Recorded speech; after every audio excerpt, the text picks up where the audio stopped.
Chapter 11. The Miracle. The next day was foggy. Everything on the farm was dripping wet. The grass looked like a magic carpet. The asparagus patch looked like a silver forest. On foggy mornings, Charlotte's Web was truly a thing of beauty. This morning, each thin strand was decorated with dozens of tiny beads of water.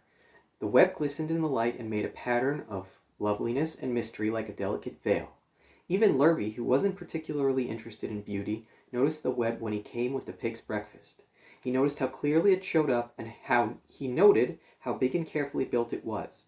And then he took another look and he saw something that made him set his pail down. There, in the center of the web, neatly woven in block letters, was a message. It said, "Some pig."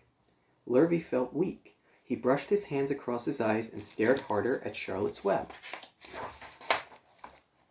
"I'm seeing things," he whispered. He dropped to his knees and uttered a short prayer. Then, forgetting all about Wilbur's breakfast, he walked back to the house and called Mr. Zuckerman. Here you go, some pig. "I think you'd better come down to the pig pen," he said. "What's the trouble?" asked Mr. Zuckerman. "Anything wrong with the pig?" "Not exactly," said Lurvy. "Come and see for yourself." The two men walked silently down to Wilbur's yard. Lurvy pointed to the spider's web. "Did you see what I see?" he asked. Zuckerman stared at the writing on the web. Then he murmured the words, "Some pig." Then he looked at Lurvy. Then they both began to tremble. Charlotte, sleepy after her night's exertions, smiled as she watched. Wilbur came and stood directly under the web. "Some pig," muttered Lurvy in a low voice. "Some pig," whispered Mr. Zuckerman. They stared and stared for a long time at Wilbur. Then they stared at Charlotte. "You don't suppose that spider—" began Mr. Zuckerman, but he shook his head and didn't finish the sentence. Instead, he walked solemnly back up to the house and spoke to his wife. "Edith, something has happened," he said in a weak voice. He went into the living room and sat down, and Miss Zuckerman followed. "I've got something to tell you, Edith," he said. "You better sit down." Miss Zuckerman sunk into the chair. She looked pale and frightened. "Edith," he said, trying his best to keep his voice steady, "I think you had best be told that we have a very unusual pig." A look of complete bewilderment came over Miss Zuckerman's face. "Homer Zuckerman, what in the world are you talking about?" she said. "This is a very serious thing, Edith," he replied. "Our pig is completely out of the ordinary." "What's unusual about the pig?" asked Miss Zuckerman, who was beginning to recover from her scare. "Well, I don't really know yet," said Mr. Zuckerman, "but we received a sign, Edith, a mysterious sign. A miracle has happened on this farm.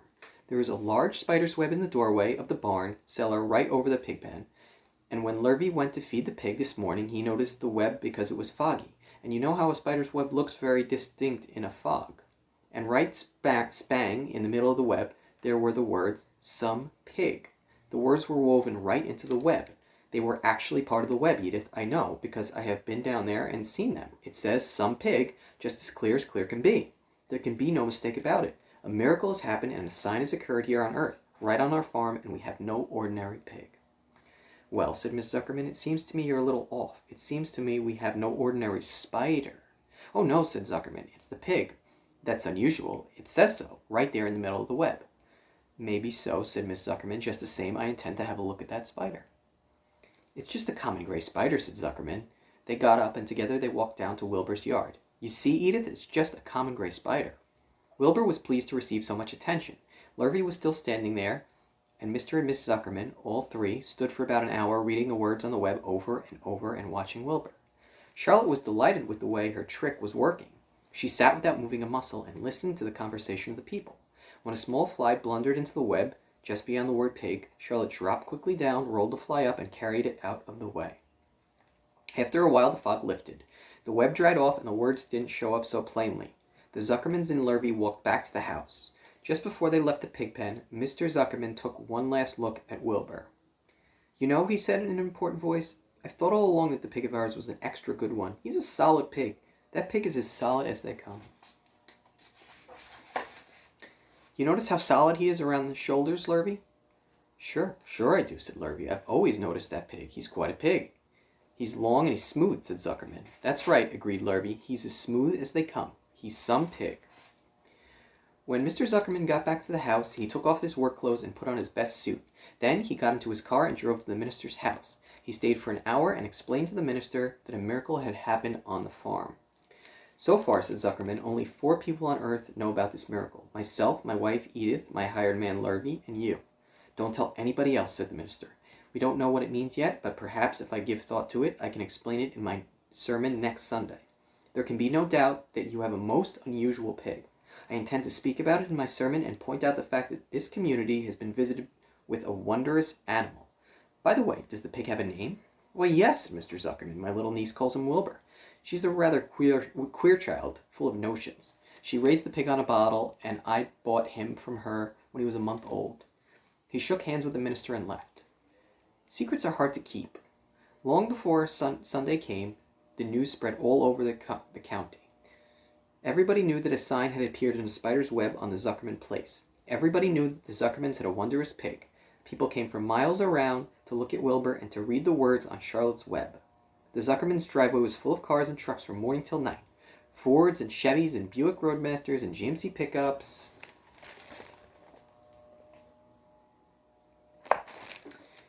And Plymouths and Studebakers and Packards and DeSotos with gyromatic transmissions and Oldsmobiles with rocket engines and Jeep station wagons and Pontiacs. The news of the wonderful pig spread clear up into the hills, and farmers came rattling down in buggies and buckboards to stand hour after hour at Wilbur's pen admiring the miraculous animal. All said they had never seen such a pig before in their lives. When Fern told her mother that Avery had tried to hit the Zuckerman spider with a stick, Miss Arabelle was so shocked that she sent Avery to bed without any supper as punishment. In the days that followed, Mr. Zuckerman was so busy entertaining visitors that he neglected his farm work. He wore his good clothes all the time now, got right into them when he got up in the morning. Miss Zuckerman prepared special meals for Wilbur. Lurvy shaved and got a haircut, and his principal farm duty was to feed the pig while people looked on. Mr. Zuckerman ordered Lurvy to increase Wilbur's feedings from 3 meals a day to 4 meals a day. The Zuckermans were so busy with visitors they forgot about other things on the farm. The blackberries got ripe, and Miss Zuckerman failed to pick up any blackberry jam. The corn needed hoeing, and Lurvy didn't find time to hoe it. On Sunday the church was full. The minister explained the miracle. He said that the words on the spider's web proved that human beings must always be on the watch for the coming of wonders. All in all, the Zuckerman's pig pen was the center of attraction. Fern was happy, for she felt that Charlotte's trick was working and that Wilbur's life would be saved. But she found that the barn was not nearly as pleasant. Too many people. She liked it better when she could be all alone with her friends the animals. Okay, next chapter. A meeting. One evening, a few days after the writing had appeared in Charlotte's web, the spider called a meeting of all the animals in the barn cellar. I shall begin by calling the roll. Wilbur? Here, said the pig. Gander? Here, here, here, said the gander. You sound like 3 ganders, muttered Charlotte. Why can't you just say here? Why do you have to repeat everything?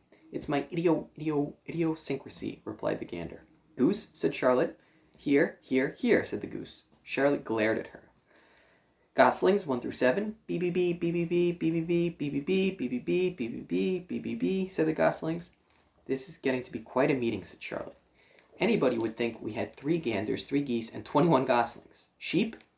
Yeah, answered the sheep altogether. Lambs? Yeah, answered the lambs altogether. Templeton? No answer. Templeton? No answer.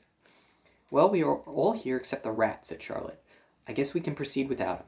Now, all of you must have noticed what's been going on around here the last few days. The message I wrote in my web praising Wilbur has been received. The Zuckermans have fallen for it, and so has everybody else. Zuckerman thinks Wilbur is an unusual pig, and therefore he won't want to kill him and eat him. I dare say my trick will work, and Wilbur's life can be saved. Hooray! Cried everybody. Thank you very much, said Charlotte. Now I call this meeting in order to get suggestions. I need new ideas for the web. People are already getting sick of reading the word some pig. If anybody can think of another message or remark, I'll be glad to weave it into the web. Any suggestions for a new slogan? How about Pig Supreme? Asked one of the lambs. No good, said Charlotte. It sounds like a rich dessert. How about Terrific, Terrific, Terrific? Asked the goose.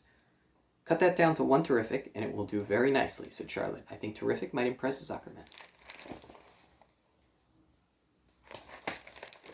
But Charlotte, said Wilbur, I'm not terrific. That doesn't make a particle of difference, replied Charlotte. Not a particle. People believe almost anything they see in a print. Does anybody here know how to spell terrific? I think, said the gander, it's T, double E, double R, double R, double I, double F, double I, double C, C, C, C, C. What kind of an acrobat do you think I am? Said Charlotte in disgust. I would have to have Saint Vitus's dance to weave a world like that into my web. Sorry, said the gander. Then the oldest sheep spoke up. I agree that there should be something new written in the web if Wilbur's life is to be saved, and if Charlotte needs help in finding words, I think she can get it from our friend Templeton. That rat visits the dump regularly and has access to old magazines. He can tear out bits of advertisements and bring them up here to the barn cellar so that Charlotte can have something to copy. Good idea, said Charlotte, but I'm not sure Templeton will be willing to help. You know how he is, always looking out for himself, never thinking of the other fellow. I bet I can get him to help, said the old sheep. I'll appeal to his baser instincts, of which he has plenty. Here he comes now. Everybody keep quiet while I put the matter up to him.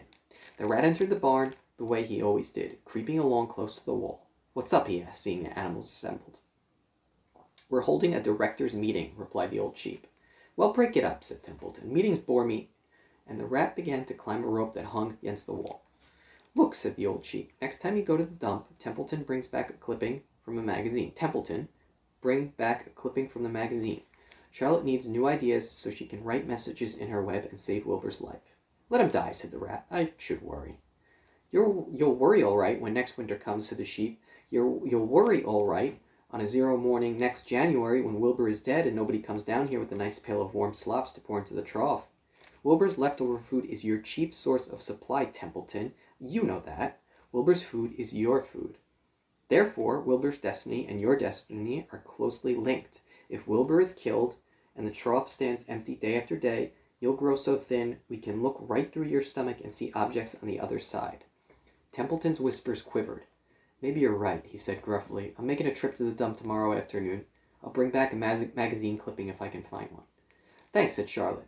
The meeting is now adjourned. I have a busy evening ahead of me. I've got to tear my web apart and write terrific. Wilbur blushed. But I'm not terrific, Charlotte. I'm just about average for a pig. You're terrific as far as I'm concerned, replied Charlotte sweetly, and that's what counts. You're my best friend, and I think you're sensational. Now stop arguing and go get some sleep.